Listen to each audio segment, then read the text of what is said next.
Hey guys, what's up? Welcome back. Today we are going to be doing a fun, just little bookish day. I have just been craving just like meandering around in the bookstore and kind of checking off a few of these things that I've been wanting to do for a little while. I want to redo my Kindle case. I want to fill out my reading journal because I haven't updated it since like March. So I want to do those two things. I want to go just like peruse the bookstore. I've just been feeling like I need it in my little soul. I just need to go walk around a little bit.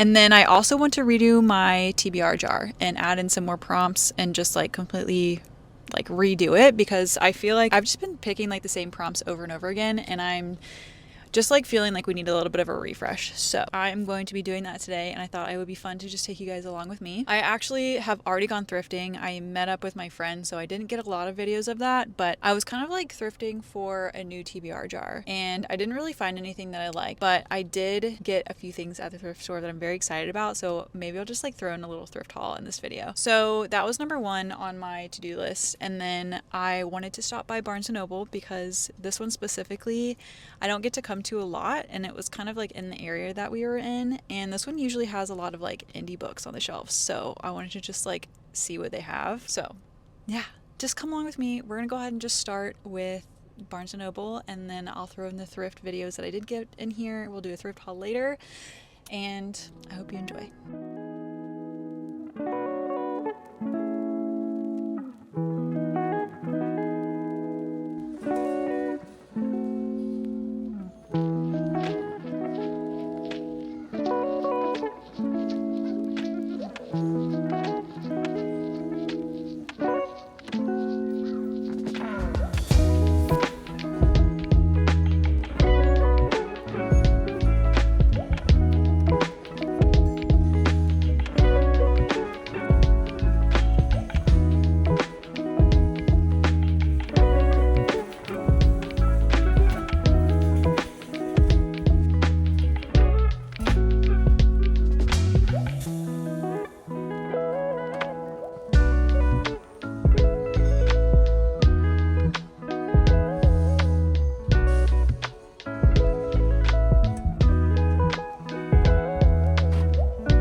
So it's actually the next day, and I am going to do a little bit of a thrift haul because I did not do that with you guys yesterday.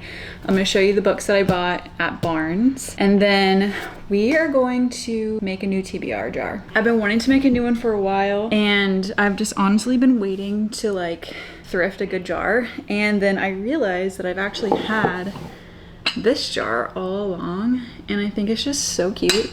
It's got this little top on it, and so I think we're gonna make completely new prompts and then go through this little jar that has a bunch of like books that have been in my TBR for a long time, and then we're just gonna like completely redo that. We'll go ahead and just start with that, and then I may or may not update my reading journal, which is this right here. I have definitely not kept up with it at all. I say like April might have been like the last month that I actually like updated this. This is actually the first time I've ever done a reading journal, and it was really, I really started getting into like scrapbooking more recently, and that's when I started the reading journal. But I don't think I like had a plan laid out. I just like did it more for fun, just to like keep track and be able to like see how many books I'm reading per month and stuff like that, and remember like the ones that I really loved and stuff. So I definitely want it to be like more aesthetic. It's definitely not like super aesthetic or cohesive at all, but I think if I choose to do it again next year, then I'll probably like maybe invest in like some more stickers and supplies, and now I kind of just like know what I want to do with it. So maybe we'll do like a little flip through of this, and I'll show you at least what I have so far, and yeah, just know that it's not like super cute. Oh boy. Let me show you the books that I bought. For the thrift haul, I actually am posting a video on Instagram, so maybe I'll just insert that reel here and you can see like all the little things that I got.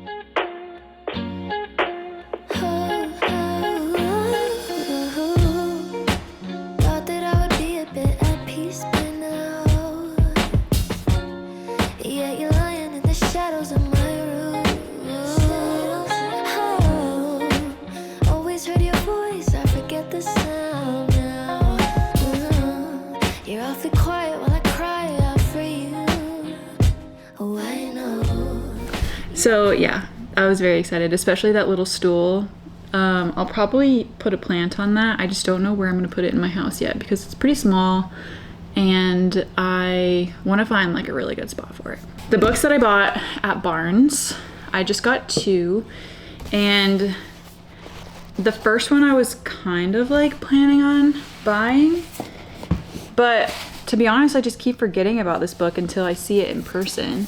And I've heard like a bunch of people talk about this book and really love it, and I did not know that it was about sirens. And you guys know I've been in like such an ocean pirate book just feels recently. Like all summer I've just been like wanting to dive into any like setting at the beach or the ocean or anything like that. I've just been wanting to like dive into all summer. So when I found out that this is about sirens, I was like, okay, well I guess I kind of have to get it. And the cover's pretty. This honestly just screams like indie romantasy to me, so I'm curious to see how it is. But one of the girls that Bree, she's like one of my Instagram friends, I trust like her recommendations because she's the one that introduced me to The Silversmith, and that was like one of my favorite books this year. So I will read probably anything that she recommends, and this being one of them. So yeah, I don't really know too much about it. I don't want to know too much about it. I just know that it is a romantasy surrounding sirens, and it looks like she's hiding from a king and a captain who's hunting her and her people. I'm down, like so down for it. And it's like, I don't even know if it's 300 pages. Yeah, it is like 300 something pages, so it's short. I think it's just gonna be really fun. And honestly, I've been in kind of a like reading slump recently, and I don't like to say that because I hate admitting that I'm in a reading slump, but honestly I've just been reading really slowly, and I think that's what's putting me in a reading slump. So this I feel like would be a perfect book to kind of help with that. And then the next book I got, I was so excited when I saw this at Barnes & Noble, because this book, I've had this on my Amazon wish list or my Kindle wish list for years. Like one of the first books that I put on my Amazon wishlist, and up until this point I thought it was only on Kindle Unlimited. Like you couldn't actually buy this in Like it's not or what hadn't been traditionally published until I guess recently, but it also says podiumentertainment.com. So I don't know if like, I mean, I guess Podium has to be like a traditional publisher. I don't know. But I was very excited when I saw this in person, because I told myself that I wouldn't read it until I was ready to like purchase the indie version. And the indie version, like they're always like $30. So it's always a commitment. And I just haven't read it. I've been pushing it back and kind of like pushing it off because I didn't want to spend the money, and then I wasn't sure if I was gonna love it because it's more of like a cozy fantasy book. But like, come on, like look at this cover. Like, does that not scream cozy fall fantasy? And the last cozy romantasy I just read, I absolutely adored. So I've just been like feeling them recently. I'll read a little bit because I really have no idea what it's about. It says, Katerina Ashewan was not made for courtly life. Sure, her father is the famous house witch of Daxaria, so she was raised among majestic castles, proper manners, and royal expectations. But Kat is also a mutated witch whose powers aligns predominantly with fire. That's cool. She's more comfortable riding horses or learning to fight than she is making polite conversations and wearing fancy dresses. I already know I'm gonna love this so much, which is why her upcoming assignment serving her best friend, Alina, the soon-to-be crowned Trovakian queen, is anything but ideal. Even worse, Kat is forced to make the long journey from Daxaria to Troivak with Alina's extremely irksome brother, Eric, the crown prince of Daxaria. Kat and the formerly missing prince are constantly at each other's throats until, that is, they become to form an unexpected kinship, with perhaps something more flickering beneath the surface. Yeah, I'm excited to read this. I've just been like in my feels recently, and I need just like a good cozy book, I think, to pull me out of it, or a really good romantasy that I can rely on. So those are the two books that I picked up at Barnes. What a perfect like little Barnes day. I ended up getting a little carried away because I was with my friend and we went thrifting, so I did get some clips of thrifting and at Barnes, but not like a whole lot. So I hope you enjoyed that. So I have been talking for quite a while, so I'm gonna go ahead and we're going to start researching and writing down some new prompts for our new TBR jar. So I hope you guys enjoy this style of video. It's gonna be very cozy and calm and just like, you know, crafting and writing. So yeah, I hope you guys enjoy this part, and I will talk to you guys when I'm finished making up this fun little jar.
hope you guys enjoyed this little bookish day with me. I needed it, and so I'm happy that I was able to bring you guys along with that. We got a lot of stuff done, and I'm actually like really happy with how this turned out. Like, I think that's so cute. It's so me with the little bird. It matches like my tattoo. And then the horseshoe, I rode horses growing up. I don't know. I just love the vibes of this. So I'm glad that we were able to get that done and make our new little TBR jar that I can't wait to use. And yeah, we flipped through my reading journal. As you can tell, it was definitely very unfinished. I haven't really worked on it at all since April, and I don't love the way that it's turned out at all. So I think I'm gonna start a new one next year and just have a plan for it so it doesn't just come up just a giant mashup of like a bunch of random things. So yeah, I'm glad we tried it out, and we're just gonna keep up with it for now just to have stats and stuff. Yeah, thank you guys so much for hanging out with me a little bit today and yesterday, and I hope you enjoyed the bookish content. I will catch you guys in the next video next week, and I hope you guys have had a wonderful week and a wonderful weekend. Bye guys.